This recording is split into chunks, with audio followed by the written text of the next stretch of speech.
Donnez-lui le couteau. Donnez-lui le couteau. Donnez-lui le couteau.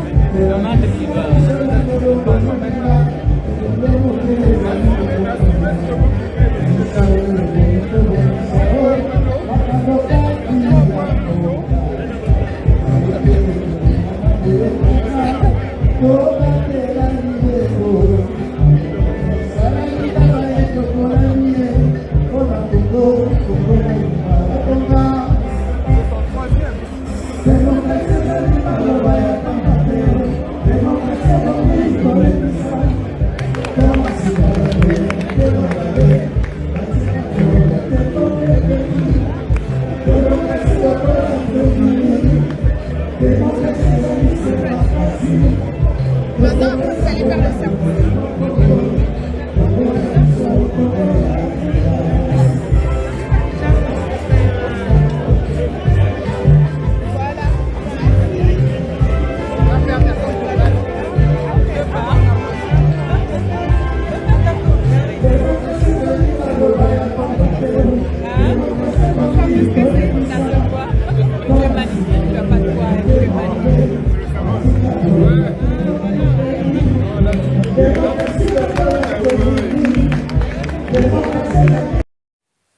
Mesdames, Messieurs, peuple congolais, chers membres de la diaspora, je vous informe qu'avant chaque changement majeur ou révolution, précède toujours la révolution des idées. Parce que quand les idées pénètrent les masses, les peuples s'éveillent. Les idées passent par la raison. La raison déjà de réfléchir, de se structurer, de s'organiser et d'agir individuellement et collectivement, tant au niveau civil, politique et militaire, tout en plaçant toujours la raison au-dessus des émotions et de l'appartenance. Mesdames, Messieurs, peuple congolais, l'éducation nationale, l'enseignement supérieur et la recherche au Congo seront restaurés et les écoles privées bidons supprimées. Mais en attendant, nous devons nous battre individuellement et collectivement, tant au niveau civil, politique et militaire, pour dégager le dictateur Denis Sassou Nguesso. Mesdames, Messieurs, peuple congolais, chers membres de la diaspora, dans la révolution des idées ou la révolution intellectuelle, voici 5 sujets que vous devez réfléchir. Et je vous laisserai d'ailleurs en bas de chaque sujet ou à la fin de chaque sujet, ou non, je vous laisserai des outils d'aide à la réflexion de ces 5 sujets proposés. Donc, et voici les 5 sujets ou épreuves de philosophie de niveau minimum, baccalauréat, certes, jusqu'au bac plus 12, c'est-à-dire du niveau doctorat. Mesdames, Messieurs, peuple congolais, chers membres de la diaspora, voici le premier sujet. Sujet 1. Respecter tout être vivant, est-ce un devoir moral? Vous aurez des éléments de réflexion après la citation de ces sujets. Je répète, respecter tout être vivant, est-ce un devoir moral?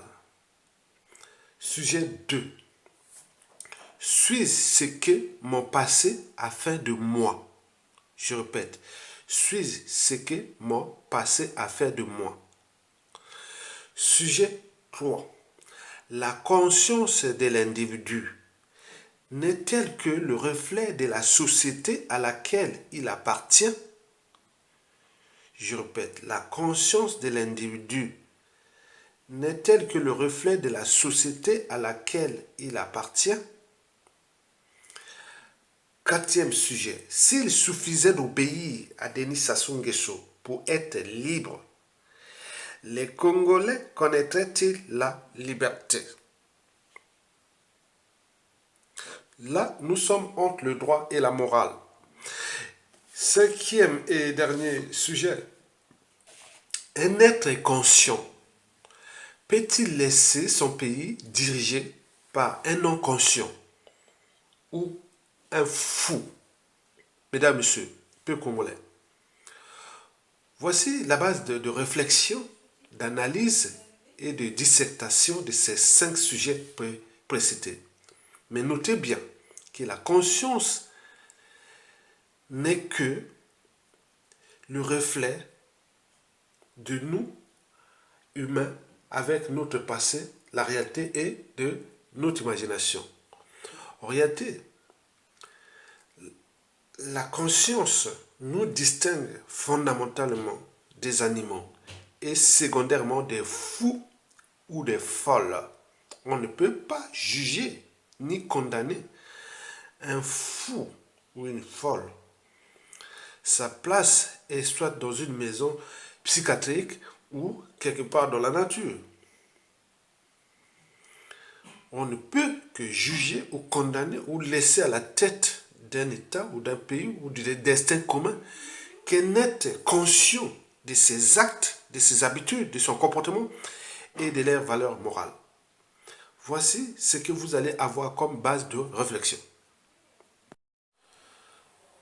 Mesdames, Messieurs, peuple congolais, chers membres de la diaspora, il ne s'agit pas ici d'un traité de neurosciences, ni de biologie, et encore moins de psychanalyse, de psychologie et de psychiatrie.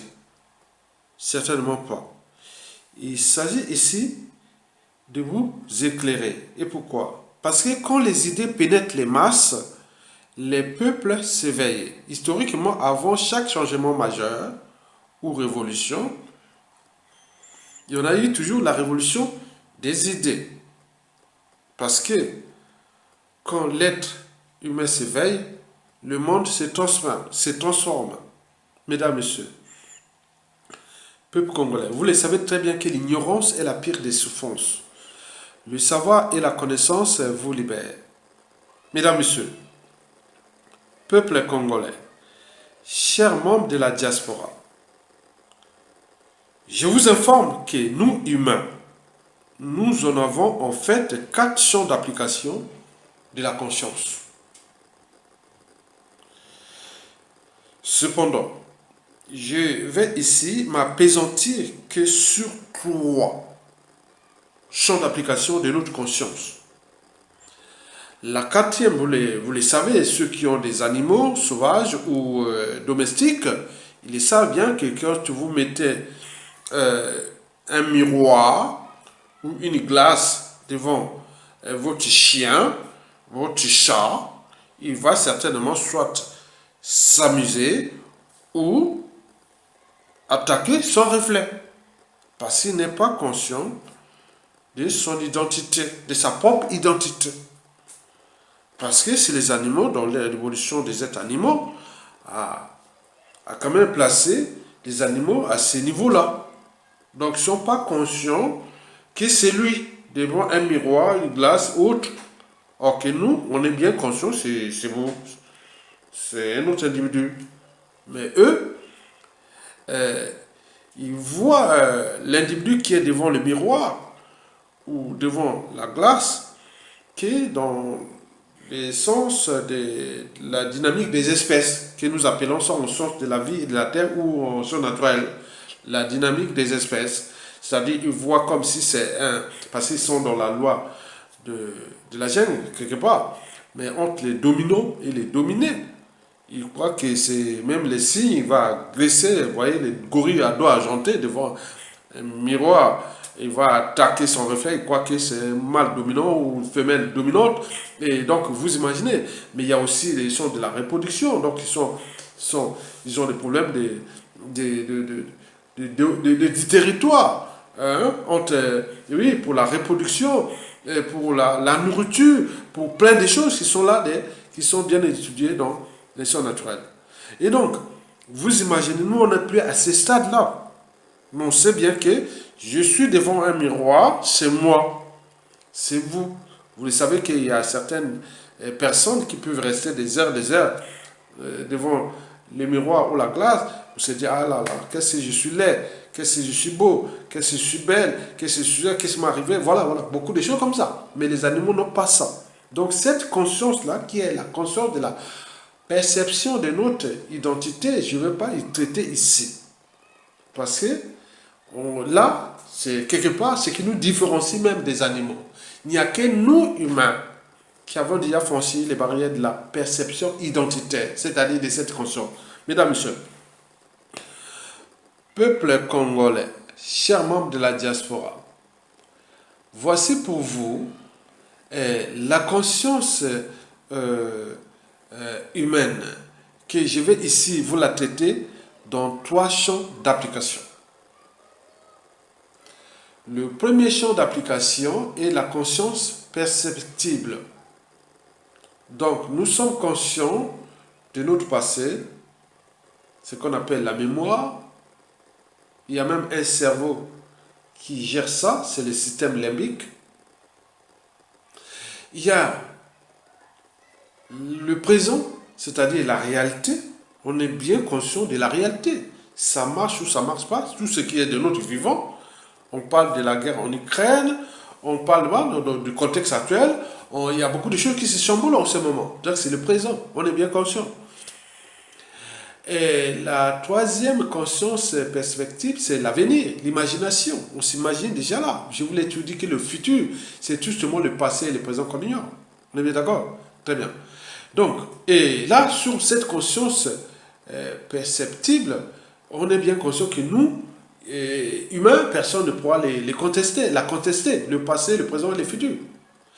La deuxième conscience, celle de ce qu'on appelle la conscience psychologique. Elle est liée à la raison. La raison de douter, de réfléchir, de se structurer, de s'organiser et d'agir. La conscience psychologique va avec la vérité, la vertu, l'éthique. On va à la justice, même certaines formes de solidarité, puisqu'on est bien conscient. Même, il faut se dire que nous n'avons pas le monopole de la solidarité. Les animaux inférieurs sont plus solidaires que nous, affectueux même.